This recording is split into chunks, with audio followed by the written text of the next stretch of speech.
أهلا بيكم صبايا بعد الأربعين. النهاردة أنا عاوزة أعرفكم على عائلة عظيمة جدا جدا وعريقة. هي عائلة الصمويات. عائلة الصمويات ديت الحقيقة مفيدة جدا لينا جدا، وهي عائلة عظيمة وعريقة، يعني بادية كده من أيام قدماء المصريين.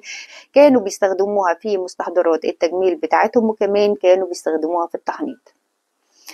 عاوزين بقى نتعرف على أفراد عائلة الصمغيات. فعائلة الصمغيات دي عبارة عن مر البطارخ، وكمان لبان الذكر والصمغ العربي والمستكة. العائلة دي مفيدة لينا جدا جدا، سواء يعني شربنا المستخلص بتاعها أو خدنا المستخلص بتاعها وحطيناه على بشرتنا وعملنا منه عديد جدا، بيتعمل منه عديد جدا من الماسكات، وكمان بيخش بكتير جدا جدا من مستحضرات التجميل. كمان لو خدنا بعض منها وحطيناه على البخور بتاعنا، فهو نتيجة تصاعد الأبخرة بتاعتها بيعقم لنا الجو، ده مفيد لينا جدا جدا، خصوصا احنا داخلين على فصل الشتاء.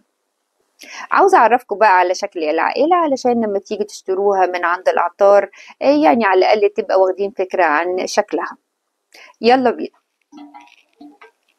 ايه دي العائلة هنا، انا حاطها لكم هنا كأنها يعني حاجة وجبة جميلة جدا جميلة جدا جدا، لأنها فعلا وجبة جميلة وعظيمة الفوائد. ايه دي عائلة الصمغيات. نتعرف عليها كده واحدة واحدة. ادي لبان الذكر. طبعا يعني الاغلب عندنا عارفين لبان الذكر، وخصوصا احنا داخلين على فصل الشتاء، ومش عاوزه اقول لكم منقوع لبان الذكر قد ايه بيبقى مفيد جدا جدا، وخصوصا للبلغم والادوار البرد. ده غير زي ما قلنا فوائده الصحيه التانية. ودوت الصمغ العربي. الصمغ العربي ادي شكل حبيبات كده. الصمغ العربي بتبقى حبيبات كبيرة شوية وبتلمع كده، وبصراحة شكلها جميل جدا جدا. الصمغ العربي ده بقى فيه منه حبيبات تقدري تنقعيها وتشربي المستخلص بتاعها. كمان فيه منه دلوقتي متواجد صمغ عربي بودر كده سريع الذوبان.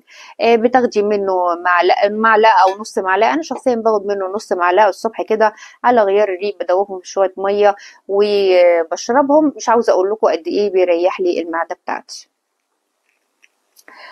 وادي كمان شكل مر البطارخ. ادي وحدات كده مر البطارخ. ومر البطارخ هو من اقوى منتجات عائلة الصمغيات. يعني المر بطارخ نمبر 1 او بيجي في المرتبة الاولى، يليه الصمغ العربي، يليه لبان الذكر.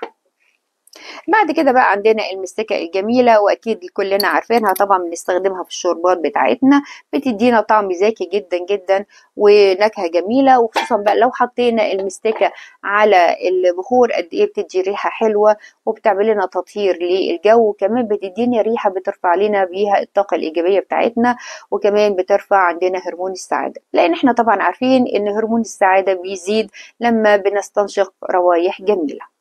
خلاص تعرفنا عن العائلة، نبتدي بقى ان شاء الله ناخدها فرد فرد كده، ونعمل منه ماسكات، ونعمل منه حاجات تفيدنا وتفيد بشرتنا وتفيد صحتنا.